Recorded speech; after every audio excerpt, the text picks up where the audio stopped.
Continuando as nossas explicações, pessoal, essa primeira semana as aulas são um pouquinho maiores, porque como a gente vai estudar direito notarial e registral, a gente tem que saber o nosso objeto de estudo, o que são os cartórios, por isso que a aula dessa semana demora um pouquinho mais do que as demais, tá bom? E quando a gente está falando de normas de regência, o direito notarial e registral tem uma peculiaridade com relação às outras áreas do direito. É que a nossa principal fonte de normas vem do Conselho Nacional de Justiça. Então, o Conselho Nacional de Justiça, acho que vocês já ouviram falar dessa instituição, é um órgão que tem uma preocupação de aperfeiçoar o trabalho do judiciário brasileiro. E como o direito notarial e registral é responsável muito por dar efetividade ao que consta em outras leis, por exemplo, no Código Civil brasileiro, principalmente, só para dar um exemplo aqui, nós vamos lá, o Código Civil brasileiro ensina a hipoteca, quando a gente dá um imóvel em garantia. Mas a hipoteca só tem efetividade depois que ela entra no cartório. Lá o direito civil ensina casamento, mas o casamento só tem efetividade na hora que ele é celebrado e registrado em cartório. Então, o CNJ tem essa preocupação de dar efetividade às leis brasileiras. E por isso eles exercem um controle muito forte sobre os cartórios, para que os cartórios trabalhem bem, com celeridade e consigam fazer tudo o que a população necessita. Então, essa instituição visa aperfeiçoar o trabalho. E uma das medidas que o CNJ adota com frequência é o que nós chamamos de desjudicialização do Poder Judiciário. É tirar coisas do Poder Judiciário que podem ser resolvidas dentro de um cartório. Então, nós temos hoje, por exemplo, divórcio amigável, consensual em cartório. Hoje a gente faz uso capião em cartório, né? Figuras que antes nem se imaginava que poderiam fugir do judiciário. Mas só fazendo uma observação, esses atos só podem ser praticados dentro do cartório se não tiver litígio, tá bom? Porque cartorário não é juiz de direito para decidir nada. Então, o que se faz dentro do cartório são aqueles atos que são amigáveis, certinho? Então, inventários que são amigáveis, que não tem disputa entre os herdeiros, então, divórcio que não tem disputa entre marido e mulher, essas coisas podem ser feitas em cartório, tá bom? Então, tá aí, e na prática, pelo fato do CNJ se preocupar tanto com essa questão de efetividade, a maior produção legislativa para cartórios surge do CNJ, certo? E não propriamente do nosso Poder Judiciário, através dos seus provimentos. Então, todo dia tem provimento novo dentro do CNJ, mudando, aperfeiçoando alguma coisa, sempre tem, tá bom? O CNJ controla os cartórios extrajudiciais, que são os nossos cartórios que estamos falando aqui, né, que na aula passada eu falei, olha gente, usa serventia. Serventia é o nome mais correto, mas vamos usar cartório para ficar mais claro para vocês. E o CNJ controla também aqueles cartórios que tem lá dentro do fórum, né, junto às varas judiciais. Então tem normas para os cartórios judiciais e tem normas para os cartórios extrajudiciais. Tá bom? Em matéria de cartório extrajudicial, né, de serventia extrajudicial, a maior produção que nós temos foi o provimento 149 de 2023, que criou um Código Nacional para os cartórios. Pessoal, por que disso? Porque antes cada estado tinha plena autonomia para regulamentar os seus cartórios.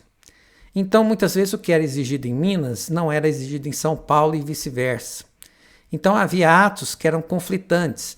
Às vezes um determinado estado permitia que um substituto fizesse testamentos e outro estado não permitia. Então, cada estado tinha um jeito de trabalhar e isso dificultava muito a vida do cidadão. Você ia passar uma escritura, né, de compra e venda aqui em Minas, pedia 1 milhão de documentos. Aí você ia lá para o Espírito Santo, não, o Espírito Santo exigia bem menos, eles eram bem mais flexíveis. Então ficava tipo uma competição entre os cartórios e uma coisa que só prejudicava o andamento dos trabalhos. Então a CNJ falou assim, quer saber, vamos parar com isso? Vamos trabalhar todo mundo junto? E aí o CNJ em 2023 fez publicar esse provimento 149, que eu já falo para vocês, já teve muita modificação. É difícil passar 2, 3 meses sem que surja uma modificação nesse provimento aqui. É um documento vivo, pessoal. A gente tem que ir acompanhando esse provimento todos os dias, tá certo? A gente vai praticar, dar uma olhadinha lá, ver se não mudou alguma coisa. Mas, além desse Código Nacional, algumas coisas ficaram de fora. E ainda tem regulamentação específica. Inventário, partilha, né, separação consensual, embora a separação consensual hoje é considerada extinta no Brasil. Existe o divórcio consensual, a união estável, né, a extinção da união estável, quer acabar com a união estável, né, de forma amigável, tem o seu caminho também, mas esses têm normas específicas, que seria um provimento 35 lá de 2007. Então, se um dia você for precisar trabalhar com isso, consulte o provimento, porque isso também tem mudanças a qualquer momento. Além disso, existem os códigos de normas dos estados. Para aquelas questões que não são trabalhadas no Código Nacional, os estados também podem fazer as suas normas por meio dos códigos de normas. Quem faz essas normas é o Poder Judiciário, certo? Então, código de normas também. E aí, enfim, além dessas normas que eu falei, do CNJ e dos Tribunais de Justiça, nós temos a famosa Lei dos Notários e Cartorários, chamada Lei 8.935, de 94. Essa lei, pessoal, estuda basicamente os princípios do direito notarial e registral, como é que os cartorários adentram nas suas vagas de titular de cartório, como é que é o concurso, aquela regra bem básica de concurso, concurso de provimento, concurso de remoção, mas isso não é muito interessante para vocês agora não, só explicando o que essa norma traz. Ela explica questões básicas sobre a responsabilidade civil dos titulares de cartório, se eles tiverem que indenizar alguém, né?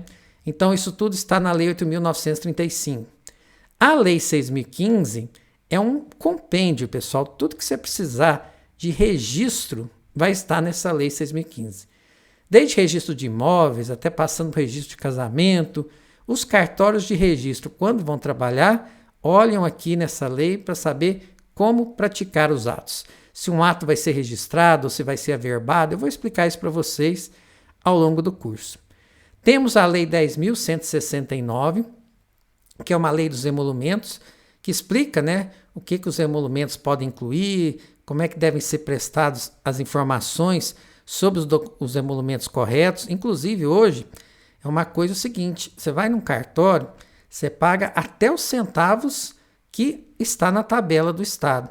Nem a mais, nem a menos, porque os cartórios são fiscalizados muito rigorosamente com relação ao recebimento desses emolumentos e você sabe até os centavos porque vem um selo do Tribunal de Justiça. Então, em toda certidão, toda escritura que você fizer, tem um selo dizendo o que você deveria ter pago, além do recibo do cartório. Você compara e você vai ver que os valores são iguais. Aqui eu já falei, o Código Nacional de Normas e Provimentos do CNJ, já comentei a respeito, os códigos dos estados e, lógico, não vamos esquecer do Código Civil Brasileiro e a outra legislação privada que nós temos, né? A longa e ampla legislação privada, mas principalmente o Código Civil Brasileiro. Então, o Código Civil que estuda e que explica cartório, o que é uma hipoteca, cartório, o que é uma pessoa jurídica.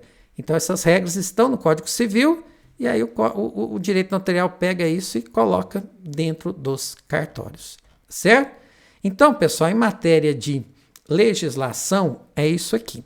Lógico que nós não vamos estudar nem 5% dessa legislação, nosso objetivo não é esse, mas quem vai para um concurso de cartório tem que saber tudo isso ao pé da letra. Tem mesmo. E por isso que preparar-se para um concurso de cartório não é fácil de jeito nenhum. São pessoas muito dedicadas, que levam o estudo muito a sério. Já disse para vocês na aula passada que é o concurso mais concorrido que existe nesse país. Mas também talvez seja o concurso que necessite de uma maior preparação. É bem complexo mesmo. Tá bom? Alguma coisa que eu não expliquei aqui, que vocês têm dúvida, pode me chamar lá na ferramenta de comunicação e eu respondo para vocês. Um grande abraço, pessoal!